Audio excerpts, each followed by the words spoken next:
성철 스님은 평생 은둔을 하셨는데요. 네. 경남 합천 해인사 골짜기에 그분이 돌아가셨을 때 역사상 가장 많은 신도가 몰렸는데요. 왜 그렇게 많은 사람이 성철 스님 열반 때 그 산골에 몰렸을까요?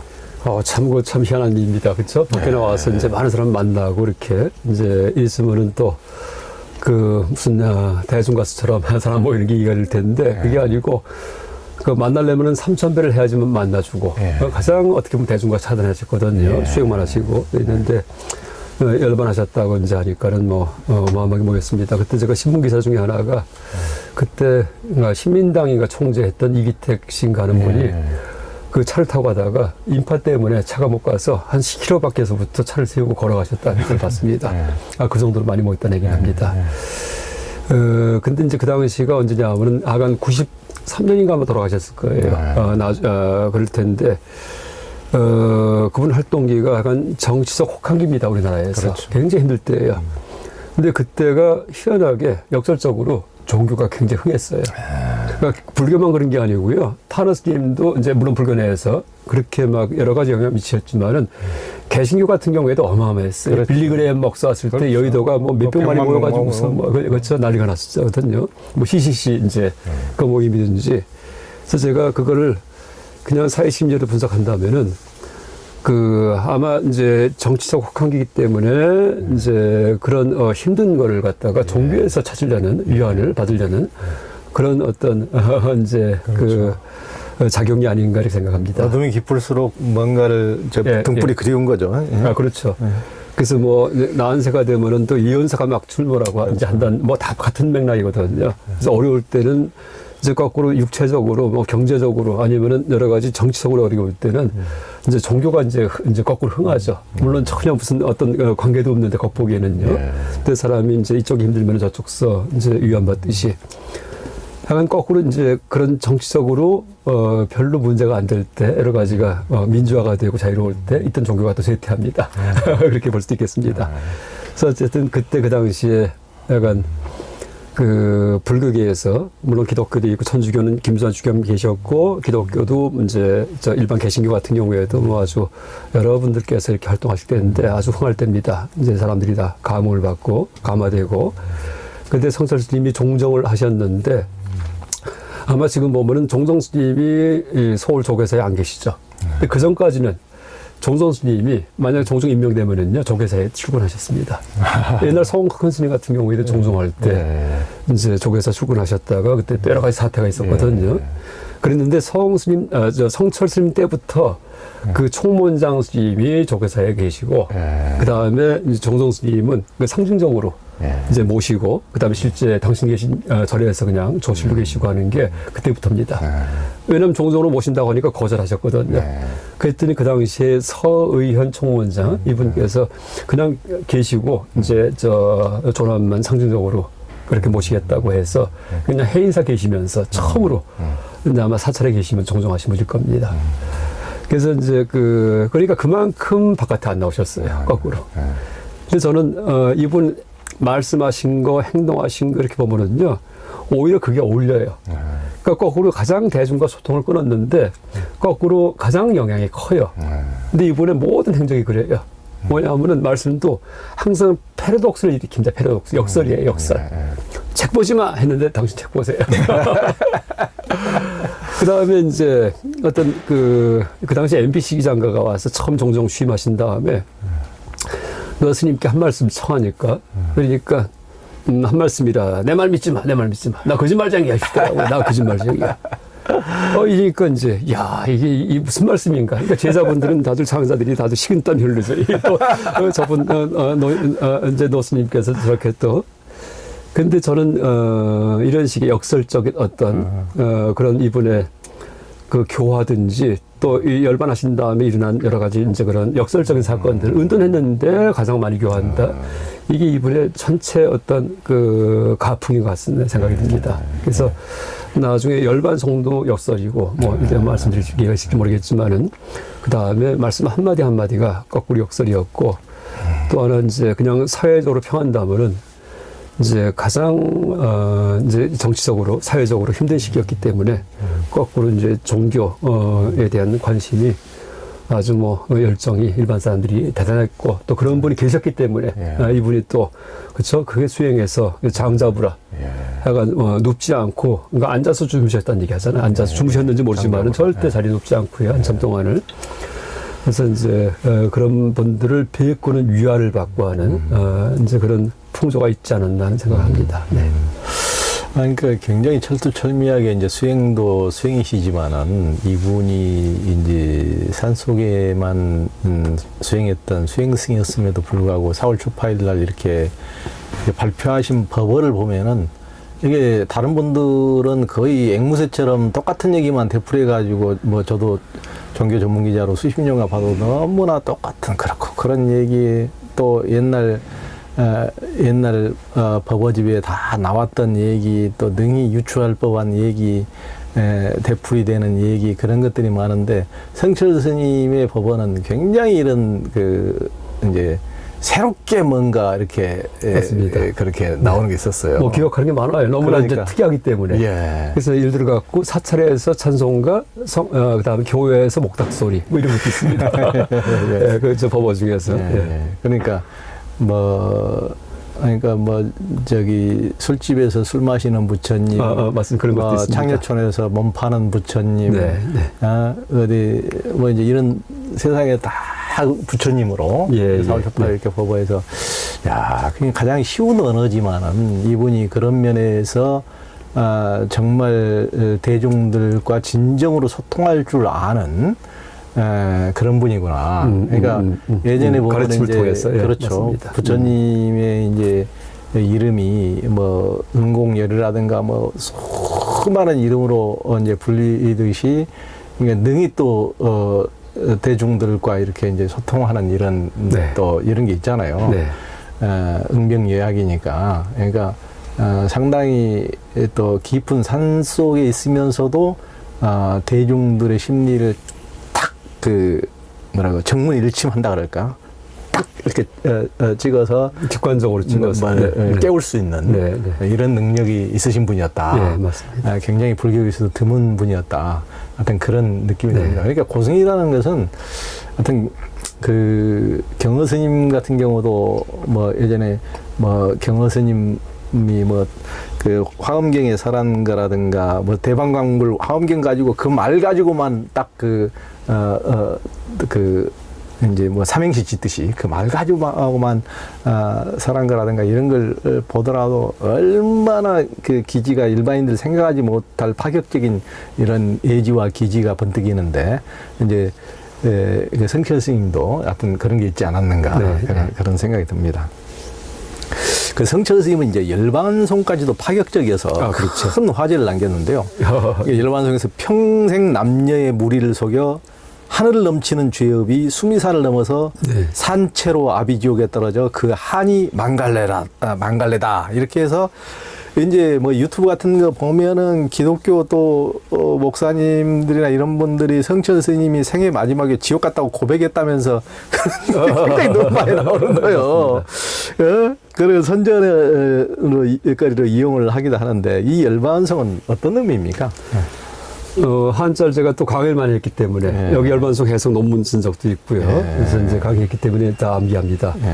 그 생평기광 남녀군하니 생평기광 남녀군하니 평생 동안 기광 속이고 미치게 했다. 남녀의 물을 갖다가 그다음에 이제 미천죄업 과수미 하늘을 넘치는 죄업이 이제 하늘에 이르는 죄업이 수미산을 넘는구나. 엄청난 내가 죄가 많구나. 그다음에 화람 아비 한만단 산채로 함아비 아비지옥 가장 무간지옥 밑바닥 지옥에 떨어지니까 한이 망갈래인지라 일륜통 괴벽산 하나의 수레바퀴가 불금을 내부면서 푸른 산에 걸렸네. 태양을 의미할 겁니다 아마. 이렇게 이제 쓰셨는데 기억력 좋으셔요. 그 강의 많이 하면 다 됩니다. 근데 이제 그 나오자마자 또 상자 스님을 탁 들 때, 아유, 이 노인 스님께서 또 이걸 어떻게 수습하나. 나 거짓말쟁이 할 때도 수습하기 힘들었는데, 이제 그랬는데 그게 이제 제가 어떻게 해석했냐. 해석보다도요, 이건 화두예요, 화두. 그 화두라고 해서 이제 스님들 수행할 때 그 가나선 수행의 소재로 삼잖아요. 근데 화두의 필수 요건이 세 가지가 있습니다. 그러니까 대신심, 화두에 대해서 믿음이 있어야지 돼요.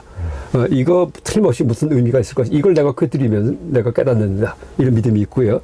그다음 대의단 이게 무슨 뜻인지 의심이 들어야 됩니다. 그다음 대분지 깊이 있고 알고야 말겠다 이걸 갖다가 이래야지만 이제 가나선이 됩니다.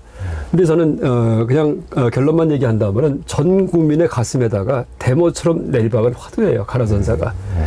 이게 도대체 이게 뭔 말인지 모르겠어요. 왜 이런 말씀하셨는지. 근데 왜 화두냐 하면은요. 이제 그러니까 대의단을 일으킵니다. 의단. 또 하나가 잊어버리지는 않아요. 그러니까 대신심이 생깁니다. 일반 큰 스님들 그 열반송은 들을 때 참 좋은데 그 암기하기 쉽지 않아요. 근데 이분 거는 평생 아마 이제 그때 이분 열반송을 그 신문서 본 분들 연배 분들은요 기억이 대충 남을 거예요. 나 지옥 간다는 얘기 한 분 그분 남을 겁니다. 아마 그렇죠. 딴 거 다 잊어먹어도 그러니까 불교 종교를 떠나가지고서 그러니까 이제 이게 화두 요건을 갖췄습니다. 절대 잊지 못해요. 그 다음에 의심이 들어요. 왜 이런 말씀하셨을까? 그 다음에 이거 참 무슨 뜻인지 알면 좋겠는데 하면서 이제 부은지 수행하고 싶은 그런 분발심이 납니다. 그래서 이제 이게 이제 화두인데 이 화두가 뭐냐면 생각을 막아버린 게 화두입니다. 그러니까 오도가도 못하게 하는 거. 그래서 중도의 궁지를 모는 건데 화두하고 비슷한 구조를 갖는 게 역설입니다. 역설, 패러독스. 그러니까 이렇게도 해석이 안 되고 저렇게도 해석이 안 되는 거 역설이거든요. 그래서 이제 예를 들어 갖고 나는 거짓말장이다. 나는 항상 거짓말만 합니다 하고 제가 말을 하잖아요. 이 역설을 발생시켜요. 나는 항상 거짓말만 한다는 이 말도 거짓말이기 때문에. 그렇지. 그럼 나는 거짓말하는 게 아니에요. 그렇지. 그러면 나는 항상 거짓말만 한다. 이게 또 참말이기 때문에 나는 항상 거짓말만 해요. 그러니까 이렇게 들어가면 저렇게 빠져나오고 저렇게 해석하려면 이렇게 빠져나와요. 그러니까 도저히 정리가 안 되는 게 역설이에요. 그 낙서금지 이렇게 썼을 때 거기다가 낙서금지가 낙서예요. 이게 역설입니다. 그 자체가 낙서인데. 근데 이제 이 열반송이 바로 그런 구조를 갖고 있습니다. 열반송은 돌아가시기 전에 미리 써놓습니다. 그러니까 돌아가실 것 같으면은요, 그때 미리 써놓으시거든요. 살아계실 때예요. 평생 니들 속였다. 난 지금까지 니들 속였다는데 그것도 속인 겁니다. 그러니까 속이지 않았다니까는 그럼 어떻게 돼요? 속였다는 게 진실이에요. 그럼 속인 거예요. 그러니까 생각이 안 들어가는 말이에요. 그 MBC 기자분이 와서 대담할 때 내 말 믿지만 내 거짓말이야 이게 화두예요 사실인데. 그렇죠. 믿지 말라는 얘기가 아니고 내 말 그렇죠. 믿지 말도 그분 말이에요. 그걸 믿지 말아야지 돼요. 그렇죠. 그럼 어떻게 해요? 내 말 믿지 말란 말을 믿지 말아야지. 그럼 믿어야죠. 믿고 보니까는 믿지 말아야지 돼요. 그러니까 이렇게 들어가면 절로 빠져나오고 그렇죠. 절로 들어가면 이로 빠져나옵니다. 그래서 화두는 생각이 안착하지 못하는 게 화두예요. 원래가. 근데 이 화두 요건을 갖추고 있습니다. 역설 발생시키기 때문에. 또 하나는 이제 평생 남녀의 물이 속였기 때문에 뭐예요? 죄가 수미산 넘는데 참 한이 망걸레다 할 때 참회의 개성이에요. 근데 사람이 가장 위대할 때가요, 참회할 때예요. 내가 잘난 체 할 때 가장 천박할 때입니다. 그렇죠? 그 높이면 낮아지고요, 사람이. 낮추면 높아집니다. 그 또 하나가 우리의 삶의 끝에서 만나는 게 역설이에요. 뭐냐면은 이제 노자 도덕경에 도가도 비상도. 도를 도라고 하면은 이제 상도가 아니에요. 이렇게 나오잖아요. 이순신 장군 같은 경우에도 살려면 죽을 것이요. 죽으면 살 것이다. 이러면 또 이제 그게 역설입니다. 그러니까 오히려 죽으려고 막 대드는데 살아요. 근데 살라고 피하다가 죽습니다. 그래서 항상 보면은 삶의 끝에서 만나는 게 역설이고 그게 생각의 한계입니다. 그래서 여기 이 오도송은요. 평생 남녀의 무리를 속였다는 얘기는 인지 역설이에요. 인지 거짓말장의 역설. 그걸 보통 라이어 파라독스 이렇게 얘기를 합니다. 그 다음에 죄가 참 많아서 나 지옥 간다 이런 얘기는요. 그건 뭐냐 하면은 뭐예요? 감성의 역설이에요. 감성의 역설. 또 이런 분을 이런 얘기를 갖다가 이제 하신 분이 있어요. 뭘까요? 십자가 대속이에요. 니들 죄진 거 내가 짊어진다는 얘기예요. 그게 같은 얘기입니다. 사실은요. 그래서 이제 예수님의 십자가 대속 같은 경우에도 그게 역설로 갖고 있습니다. 그러면서 이제 마지막에 시적 표현에다가 이제 큰 해가 하나 서산에 걸렸다, 해가 진다 이렇게 얘기하신 겁니다. 그래서 이게 그냥 표면적인 의미만 갖고서 거짓말해서 지옥 간다 이렇게 하면 안 되고요. 이게 보니까는 화두구나. 우리 생각이 들어가지 못할 말이구나. 그러니까 세상 끝에서 내뱉은 아주 대목 같은 화두구나라고 이제 이렇게 보시는 게 좋겠습니다. 제가 이거 발표 이제 이게 설명을 했더니 그 상주하 스님, 원택 스님께서 이 큰 스님 그 열반송 해석 중에는 제일 낫다 이렇게 칭찬받았습니다. 그러셨구만요. 저도 이제 원택 스님한테 자주 이제 평생 성철 스님 모시면서 성철 스님한테 혼난 얘기 이제 들려주시고 그러면 참 이제 재미나게 늘 이제 듣고 있는데, 하여튼 그 성철 스님은 하여튼 그 평생 사시는 것만큼 하여튼 또 평생 수행승들이 좀 개팍한 면이 있지 않습니까? 네. 하여튼 열반송도 하여튼 개팍하게 이렇게 하나 또 질러 놓으시니까 또 이렇게 논란을 많이 이야기하고 네. 그러니까 이제 뭐 기독교의 어떤 이런 분들이 이제 그걸 올려가지고 제가 보기에는 이제 그 어떻게 보면은 이제 성철 스님의 이런 것은 뭐 지옥이니 천상이니 깨달음이니 미망이니 중생이니 부처니 하는 이분을 완전히 넘어선 이분의 분별을 넘어선 이제 분상에서 이런 것을 말씀하시고 방금 말씀하신 것처럼 생각이 끊어진 자리에서 이렇게 한 것이기 때문에. 그런데 밑에서 뭐 이게 뭐 지옥 갔느니 뭐 어디 갔느니 이걸 자기 고백이니 이렇게 해놓으니까 그런 분상에서 이제 그런 얘기를 할 정도의 사람이 되려면은 정말 그 생사의 경계가 없이 정말 자기도 정말 어디 맨발의 성자 이연필처럼 이렇게 폐병 환자나 이런 사람들 돌보다가 자기도 폐병으로 죽을 정도의 순교할 수 있는 분들이면은 모르겠는데, 요즘에 세속적인 이런 분들은 그런 뭐 목사나 이런 분들은 그렇게 맨날 천국만 얘기해도 천국을 쉽게 가기를 굉장히 꺼려 하시더라고. 돌아가실 때 되면 굉장히 집착이 너무 많으시고. 근데 굉장히 뭐 옛날에 훌륭한 참 기독교의 훌륭한 참 성인들도 참 많이 있었죠. 이 땅에도 많이 있었는데. 그런데 하여튼 천박한 이분적인 사고로 이렇게 타 종교의 이렇게 선사를, 지도자를 그런 식으로 이렇게 하면서 선전의 장으로 이용하는 걸 보면은 어떤 자기 수준을 보여주는 것 같아요. 그렇죠. 근데 그게 이제 이 개신교의 이 중심부가 아니고요. 주변부에. 그러니까 주변부는 별의별 사람 다 있습니다. 그래서 그거는 뭐 저는 별로 이렇게 문제 안 될 것 같고요. 또 하나가 이 열반성도 역설이지만은 가장 은둔했는데 나중에 제가 종알본과 기사에서 봤는데 이분 돌아가고 나서 몇 달 있다가 그 여론조사를 했어요. 여론조사. 그러니까 해방 이후에 사회적으로 영향력이 가장 큰 인물이 누군가 할 때 1등 뽑혔습니다. 이분이요. 역설이에요. 그렇죠. 가장 은둔했는데 가장 영향이 커요. 그 다음에 나 거짓말쟁이야? 이것도 역설이에요. 평소 하신 말씀이요. 그래서 제가 이제 이분 평하면서 별명을 지어드렸습니다. 역설의 화신. 왜냐하면 가나선이 역설이거든요. 평생을 화를 들었기 때문에 아예 몸부터 발끝까지가 다 머리끝부터 이 역설을 바꾼 겁니다. 그래서 삶도 역설이고 말도 역설이고 열반성도 역설이고 인체가 다 화두 그 자체가 이제 몸에 배웠다 이렇게 봐두겠습니다. 얼마 전 봉헌사에서 이제 승복을 입은 승려들이 제가자를 폭행해서 이제 큰 무리를 빚은 적이 있었는데요. 가장 비폭력적인 종교라는 불교에서, 특히 한국 불교에서 간혹 잊을만 하면 이제 폭력적인 모습을 보여서 참 외신에도 뭐 등장할 정도고 같은 그런 일들이 또 종종 있고, 그래서 참 어떻게 보면 한국 불자들이 참 창피스럽다 이렇게 이제 할 수 있겠는데, 유독 이제 한국 불교에서 이런 모습을 보이는 이유가 뭘까요? 약간 뭐 지금은 좀 덜하죠. 그래도 그나마. 그래서 몇 명이 이렇게 했기 때문에. 근데 뭐 다 아시겠지만 90년대인가 이제 전에 조계사 쟁탈전이 벌어졌잖아요. 그래서 뭐 화염병이나 뭐하고 뭐 지붕 올라갔다 떨어져서 막 그때 도각 스님인가 하는 분은 부상당해갖고 제가 입원할 때 도와드렸거든요. 근데 이 턱 다 부러지고 하셨습니다. 그러니까 이게 흉터가 엄청 지금 돌아가셨어요? 돌아가셨죠. 네, 알고 있습니다. 네. 그러니까 이제 그 또 영상이 또 해외 엽기 사이트에 올라가갖고 이제 그만 돌았답니다. 또 하나 이제 그 영상을 이제 어떤 분이 달라라마 스님한테 이렇게 보여드렸대요. 선생님한테. 그랬더니 이렇게 보시고서 저분들은 불교가 뭔지 모르는 분들이다. 불교가 뭔지. 불교를 알면 저럴 수가 없다. 이렇게 얘기했답니다. 근데 물론 이제 그때 그런 사태에 관여했던 분들도 불교의 중심부는 아니에요. 아까 이제 개신교 전도사분들 얘기했듯이 주변부입니다. 어떻게 보면은요. 그래서 이제 그게 어쨌든 뭐 아무리 그런 모습이 그러니까 겉에 드러나 보이는 거는요. 내가 눈에 띄는 것은 다 잘못된 것만 눈에 띕니다. 우리가 어디 뭐 몇백 명 여행단을 이제 같이 함께 어디 여행 갔다 올 때 무사히 다녀오죠? 그건 별 말이 없어요. 잘 갔다 왔다도. 근데 사고 한 번 나죠? 딱 한 사람. 이러면 다 그 여행단이 다 망가집니다. 그래서 이제 조계사든지 옛날 사태든지 지금 이 모습도 아주 극히 일부의 모습인데 그 전부터 원래 이제 불교에 대한 그 평가가 아마 야스퍼스가 그렇게 얘기했을 겁니다. 자기 종교를 갖다가 전파하기 위해서 그 전쟁이나 폭력을 일으키지 않은 유일한 종교가 불교다. 이렇게까지 평가했던 종교입니다. 근데 이제 불교 내에서 이런 일이 벌어졌거든요.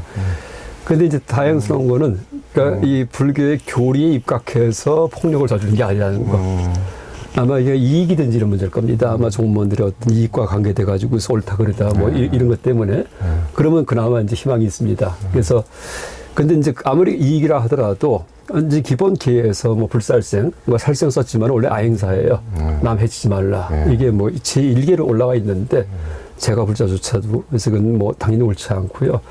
아마 지금 여기에 이제 혹시라도 이제 그 물론 스님이라고 하지만은 출가해서 삭발하시자마자 갑자기 사람이 변해갖고서 인격자가 돼가지고 이건 아니거든요. 계속 수행 과정 거치면서 그렇게 그런 어떤 성자를 지향하는 분들이기 때문에 아마 여기에 관했던 분들도 아마 당연히 이제 그 사태 이후에 많이 참여하고 후회하고 이러셨을 것 같습니다. 근데 하여간 저는 이제 지금은 많이 달라졌는데 옛날 한 90년대 그런 폭력 사태 있을 때 어떤 분한테 들은 얘기인데 이제 어떤 잘못된 어떤 불교관을 가진 분이 어떤 사찰을 갖다가 차지하기 위해서 뭐 그거 많았잖아요. 그런 많았잖아요. 절백기가 많았죠. 네, 절백기가 많았죠. 근데 이렇게 보낼 때 일반 스님들 같은 경우에 그건 절대 갈 분이 없답니다. 거기에 동원될 분이. 근데 문제는 뭐냐면은요. 그래서 어떤 분이 저를 이제 가지실 경우에 그 모든 권한을 갖게 되거든요. 근데 스님들 제일 문제가 그 당시에 뭐였냐면 노후복제예요. 그러니까 젊을 때는 뭐 병들어도 그냥 버티도 감기약 몇 번 먹으면 낫는데 연세 드신 다음에 어떻게 할 수가 없답니다. 의료보험도 안 되죠 그 당시에. 그 다음에 그나마 이제 저금한 게 많고 집안의 재산이 많이 모르는데 그냥 혈을 단신 출가하셨다가 그 다음에 연세 드시면은 누가 시중 들지도 않고 이러다 보니까는 어떤 이제 위에서 그런 그 문중 말하자면 문중 개념 여기에서 자유롭지 못하답니다. 그래서 이제 당신을 내 어떤 그 스님으로서의 삶을 깨달음이든지 수행이 아니고요. 그러니까 먹는 거, 병 고치는 거 이런 것들이요. 어디 거주하는 거.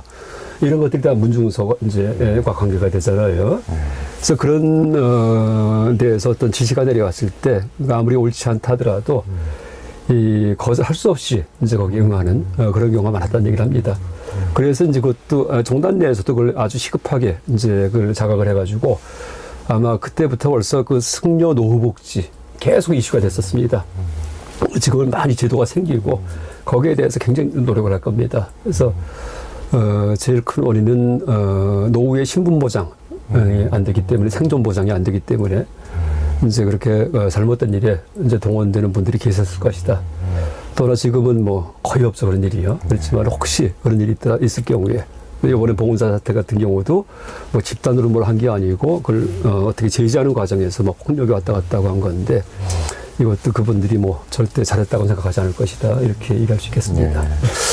그래서 이제 제가 보기에는 이제 얼마 전에 열반하신 이제 고스님 같은 경우가 늘 그런 말씀하셨는데 이 한국 불교에서 제일 시급한 것은 이건 출가자가 가치관이 정립이 돼야 된다. 네.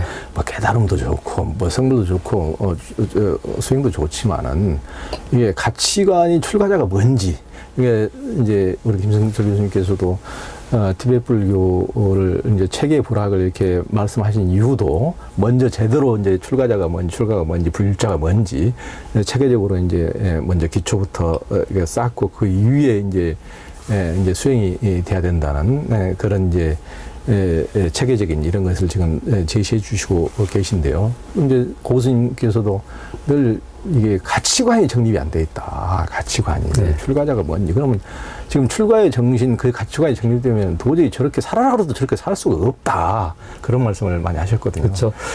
근데 물론 다는 아니죠, 당연히. 이제 우리 개인적으로 볼 때 얼마나 좋은 분 많이 계십니까? 그렇죠. 근데 이제 간혹 가다가 그 주변부에서 그런 일이 벌어지는 게 이제 그것조차도 없애야 된다는 의미에서 말씀드립니다. 예.